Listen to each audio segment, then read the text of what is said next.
गरीब भाई की अमीर बहन।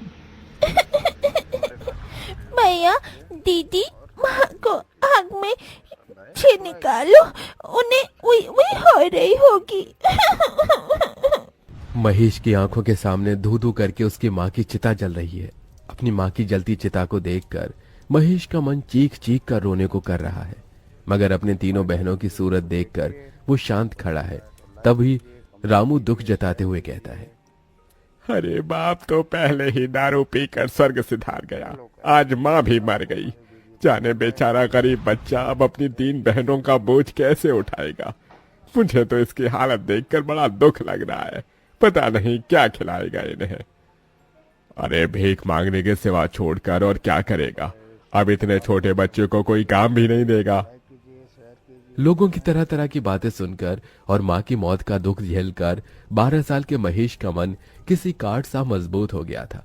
उसने अपनी आंखों से बहते आंसू पोंछे और कहा, ना मैं भीख मांगूंगा, ना मैं अपनी बहनों की भीख मांगने दूंगा। मैं मेहनत करके कमाऊंगा। आप लोगों मेरे दुख में आए, बड़ी मेहरबानी। अब चले जाइए। महेश समझ गया था कि इस दुनिया में हर किसी को अपनी मदद खुद ही करनी पड़ती है। महेश 6 महीने की नंदिनी को गोद में लिए अपनी बाकी 2 छोटी बहनों योगिता और प्राची के साथ अपनी टूटी फूटी झोपड़ी में आ गया। तभी 5 साल की प्राची ने भूख जताई। भैया भूत लेती है, खाना चाहिए, माँ तो मर गई, अब हमको खाना बना कर कौन खिलाएगा। अपनी गरीब बहन की बात सुनकर महेश की आंखों में आंसू की बदरा बरस गई। अरे छुटकी, तेरा भैया है, मैं बनाऊंगा खाना। फिर जैसे वो राशन के डिब्बे में देखता है तो बस थोड़े से चावल रखे होते हैं। महेश चूल्हे का धुआं सहकर गीले चावल बनाने लगा और दोनों बहनें योगिता और प्राची नंदिनी को गोद में लिए टकटकी लगाई चूल्हे की ओर देखती रहीं। तभी महेश का हाथ जल गया। माँ! क्या हुआ भैया, आप ठीक तो हो? योगिता को अपने गरीब भाई से बहुत लगाव था। हाँ बहन, मैं ठीक हूँ।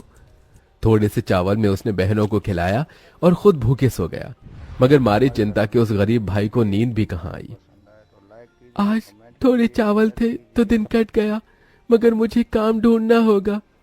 अगले दिन महेश काम ढूंढने निकल गया और लखन से कहा, चाचा, आप जिस फैक्ट्री में काम करते हो वहां मुझे भी कोई काम दिला दो।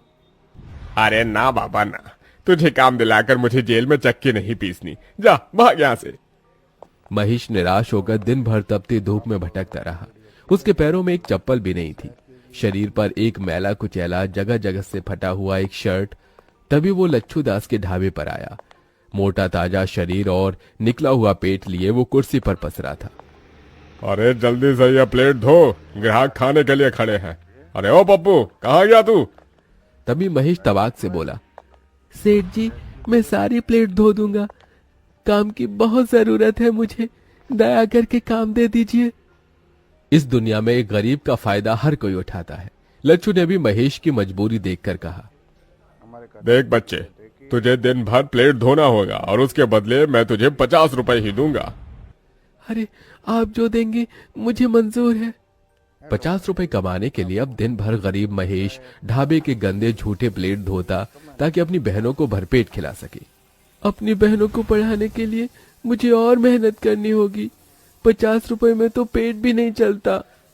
ढाबे के साथ महेश अब हर सवेरे अनाज की बोरी उतारता और पैसे जमा करके बहनों को दाखिला दिला देता है। अपनी हर तनख्वाह से वो तीनों के लिए तोहफे खरीद कर लाता और फटे कपड़ों में रह जाता। इसी तरह 18 साल बीत जाते हैं। फिर एक दिन, नंदिनी, प्राची, योगिता। भैया आ गए आप? ये देखो मैं तुम्हारे लिए क्या लाया हूँ। योगिता, ये तोहफा तुम्हारे लिए। शुक्रिया भैया। और ये संतरी और गुलाबी रंग का सूट प्राची और नंदिनी तुम्हारे लिए। तभी दोनों घमंड से सूट लेने से मना कर देती हैं।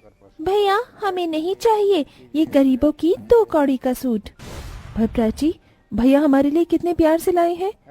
योगिता दीदी, अगर तुम्हें इतना ही पसंद है तो तुम रख लो ये घटिया सूट। और भैया, अब आपकी बहनें बच्ची नहीं रही, बड़ी हो गई हैं, हमें कुछ ढंग का ला कर दिया कीजिए। ये ठेली फेरी वाले कपड़े हम नहीं पहनेंगी। यू नो व्हाट भैया, हमारी सही